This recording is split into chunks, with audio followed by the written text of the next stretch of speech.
¿Te mintieron? ¿Cómo aprender a soltar? Hace unos días me di cuenta que una persona cercana a mí me había mentido en la cara y entré de nuevo. Me ha pasado muchas veces en la vida, entré en este conflicto de confrontar o no confrontar. Porque aunque tengo cierto camino andado, por ejemplo, he leído los 4 acuerdos 3 veces. Sé perfectamente que el segundo acuerdo es no te tomes nada personal. Y aún así empecé a entrar en un conflicto interno en donde yo me decía a mí mismo, es que aunque no me lo tome personal, yo tengo que hablar, porque la verdad importa. Y porque esa persona tiene que saber que yo sé cuál es la verdad, tiene que saber que me mintió, tiene que tomar conciencia a través de que yo revele que lo sé. Y después me puse a pensar que la mayoría de nosotros hemos vivido esto de alguna u otra manera.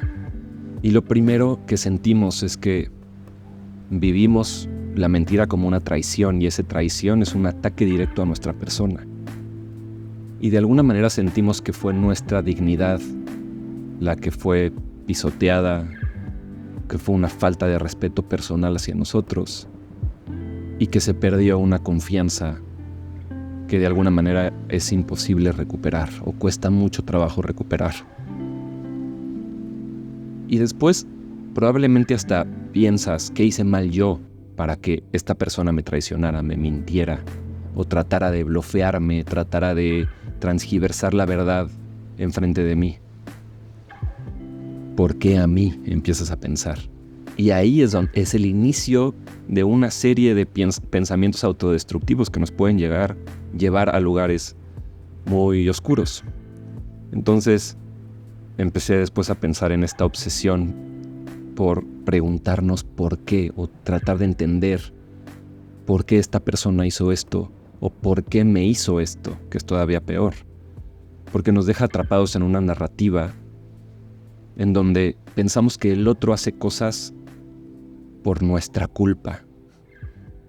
Y eso nos roba energía, especialmente energía creativa que podrías estar enfocando en algo productivo. Y nada más estás desgastándote por tratar de entender por qué alguien hizo algo en tu contra. Y el resultado es simplemente rencor, ¿no? Algo así como un muro que construyes alrededor de tu corazón. Porque después empiezas a decir, bueno, esta persona no me importa, o la relación no era tan importante en un principio. Y entonces revives la ofensa una y otra vez en tu mente, pensando que te ofendieron. Y eso genera todavía un resentimiento, un enojo, un odio más profundo. Y somos humanos, ¿no? Tenemos que pasar por este cuerpo emocional desbalanceado que nos hace pensar cosas que nos colocan en un estado de conciencia de victimización. Y la mente empieza a contarse historias, ¿no? Como, sí, claro, fue por esto que esta persona me mintió. Y cualquiera me podría mentir. Entonces no tengo por qué confiar en nadie. Mejor no amo a nadie, mejor no arriesgo, no deposito mi confianza en nadie. Y así es como empezamos a construir este muro, especialmente si es una traición fuerte. Si tenías toda tu confianza depositada en alguien y esa persona rompe tu confianza, puedes llegar a perder completamente tu esperanza en el otro. Y ahí es donde hay que empezar a ver la diferencia entre confiar y perdonar, porque muchas veces el hecho de que sabemos que nunca más vamos a depositar nuestra confianza en esa persona, pensamos que eso quiere decir que no podemos perdonar, cuando es muy importante perdonar. Pero el punto de todo esto es que para salir de esa cárcel invisible en donde pensamos que nosotros tenemos que perdonar, primero tenemos que entender que no hay nada que perdonar. Lo que tenemos que hacer es aceptar. ¿Por qué? Porque nada fue hecho en tu contra. Nada fue accionado personalmente para quererte perjudicar a ti. Entonces, no solo esto es difícil llegar ahí, porque no nada más por pensarlo quiere decir que ya estás ahí, porque una y otra vez que recuerdes el evento, toda la química de tu cuerpo te va a querer llevar a ese estado emocional en donde sientes rencor, odio, un enojo profundo o hasta un desprecio por esa persona que te traicionó. Es decir, tu cuerpo revive esto una y otra vez como si fuera real solo por recordarlo, porque la mente no distingue realmente entre un pensamiento y un evento real. Por eso, solo del pensamiento puedes, por ejemplo, se puede disparar el cortisol, que es el reflejo del estrés en tu cuerpo, en tu química sanguínea, solamente de un pensamiento. Y mucha gente dice el tiempo lo cura todo, pero muy bien sabemos que te puedes pasar toda la vida resentido por un evento o por algo que hizo una persona, y no necesariamente el tiempo es la respuesta o lo que nos da claridad o lo que nos ayuda a profundizar en el entendimiento que nos libera de este cuerpo emocional negativo. ¿Cuál es el antídoto? Desde mi punto de vista es simplemente entender este principio que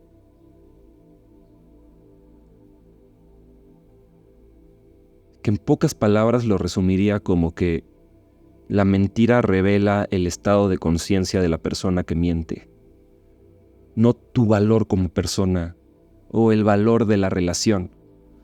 Es simplemente un reflejo del estado de persona, los valores y los principios, del estado de conciencia, los valores y los principios de la persona que decide mentir. Y muchas veces mentir simplemente es ocultar la verdad, no necesariamente hacer un enunciado que sea opuesto a la realidad o a la verdad, sino ocultarla, no decirla. Ya es en sí un acto de mentira, ¿no? De querer generar una ilusión para salirte con la tuya. Y todos hemos hecho esto en alguna medida, en algún momento de nuestras vidas. Entonces, realmente podemos entender las razones por las que alguien miente y no tienen absolutamente nada que ver contigo. Tienes que cambiar la percepción de me mintió a mintió. No te mintieron. Esa persona tiene el estado de conciencia, los valores y los principios invertidos. Por eso mintió. Entonces, desde esa claridad, perdonar deja de ser volver a confiar o otra vez regresar a la relación que teníamos o simplemente condonar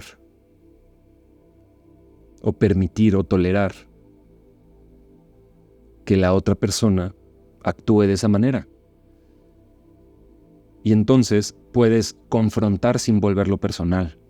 Puedes hacer una pregunta que lleve a esa persona a darse cuenta como sinónimo de crear conciencia. Y puedes ser tú el catalizador que lleve a esta persona de la oscuridad a la luz a través de primero liberarte, perdonar, que más que perdonar es aceptar o entender qué es lo que está pasando en el estado de conciencia de la otra persona. Y después, desde esa neutralidad, puedes abrir una conversación que lleve a la otra persona a darse cuenta qué es lo correcto, qué es lo verdadero, cuál es el camino que en el largo plazo te genera paz, te genera prosperidad, claridad mental, paz interior, ¿no? Todo eso viene de tener un deseo profundo de todo el tiempo adherirnos a la verdad. No mi verdad o tu verdad, como si fuera mi opinión y tu opinión, sino la verdad. Y muchas veces no necesariamente sabemos cuál es la verdad, pero sí sabemos cuál no es la verdad. Y podemos hacer el intento de no mentir.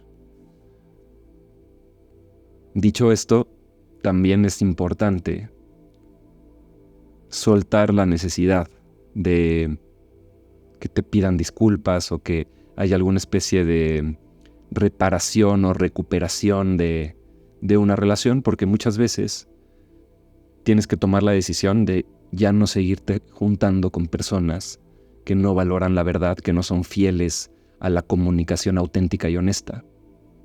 Y eso te va a tener muy buenos resultados en la vida. Si procuras que la gente cercana a ti sean personas que en los grandes temas de la vida piensan igual que tú, puedes estar en desacuerdo en cosas pequeñas. Y eso es muy sano. Pero tus relaciones más importantes, que en los grandes temas de la vida pienses o sientas igual.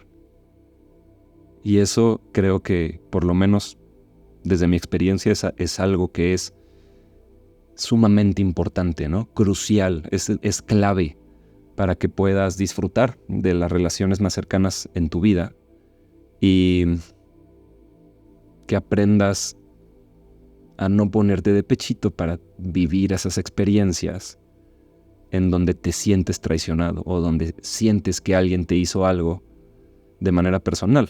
Y aunque tengas el entendimiento de que no es sabio tomarse las cosas de manera personal, es casi en algunos casos una misión imposible. Pero cuando cambias la percepción de tengo que perdonar a simplemente necesito aceptar que esta persona está en este estado de conciencia, ese creo que es un camino para liberarse. Por ejemplo, hay una frase muy importante de C.S. Lewis que dice: todos creen que el perdón es una idea encantadora, es algo fácil de hacer, hasta que tú tienes algo que perdonar.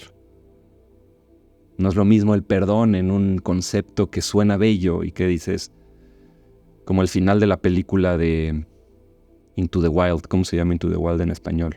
Camino Salvaje, que dice, perdonar es amar, y cuando perdonas la luz de Dios brilla sobre ti. Pero esto es difícil cuando tú eres el que está en frente de la decisión de tener que perdonar o tener que aceptar o dejar ir, simplemente. Dejar ir y permitir que sea lo que tenga que ser.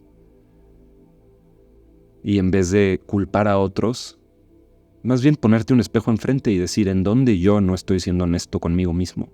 Porque una persona que miente a los demás, primero se tuvo que mentir a sí mismo. Y bajo esta premisa, en realidad todos somos mentirosos. No hay una persona que en ningún momento de su vida se haya mentido a sí mismo. No existe. Entonces, en vez de estar culpando a los que nos mienten, podemos ponernos un espejo enfrente y decir, ¿en dónde yo tengo trabajo que hacer? ¿En dónde yo también no he sido completamente honesto? ¿O me estoy engañando a mí mismo? Y el engañarte a ti mismo es el primer paso para querer engañar a otros y salirte con la tuya. Y por último me pongo a pensar en Jesucristo, que después de vivir todo lo que vivió, ¿no? La tortura más fuerte en la historia de la humanidad, dijo, Padre, perdónalos porque no saben lo que hacen. ¿Qué nos está diciendo? Si supieran, no mentirían. Están mintiendo porque ese es un reflejo de su estado de conciencia. Que siendo Dios mismo, siendo Rey de Reyes, se burlaron de él. Le pusieron una corona de espinas y una falsa batuta y le dijeron, órale rey, órale si muy rey, haz algo al respecto. Y esa humildad de aceptar esa humillación, creo que es el ejemplo perfecto, que nos puede ubicar, ¿no? Nos puede colocar en un estado de entendimiento de saber qué hacer cuando nosotros estemos enfrente de una humillación o de una traición o de una tortura. Y esto es difícil porque la tolerancia en realidad no es una virtud cristiana, no es una virtud espiritual. La fuerza espiritual a veces tiene que venir de no tolerar y de tú ser la fuerza que defiende la verdad. Pero hay que elegir nuestras batallas. No nacimos para educar a nadie. Y en ese sentido, creo que cuando se trata de defender la verdad de alguien más, ¿no? O de defender una verdad que no es relevante para lo que pueda pasar en nuestro futuro, creo que aplica mucho elige tus batallas, no naciste para educar a nadie, no te lo tomes personal, no tienes que perdonar nada porque no te lo hicieron a ti, simplemente tienes que aceptar que la persona está actuando así porque ese es un reflejo de su estado de conciencia y lo mejor que puedes hacer en vez de culpar a otros y señalar y decir, tú me hiciste a mí, ponte un espejo enfrente y vas a ver que tienes mucho trabajo por delante.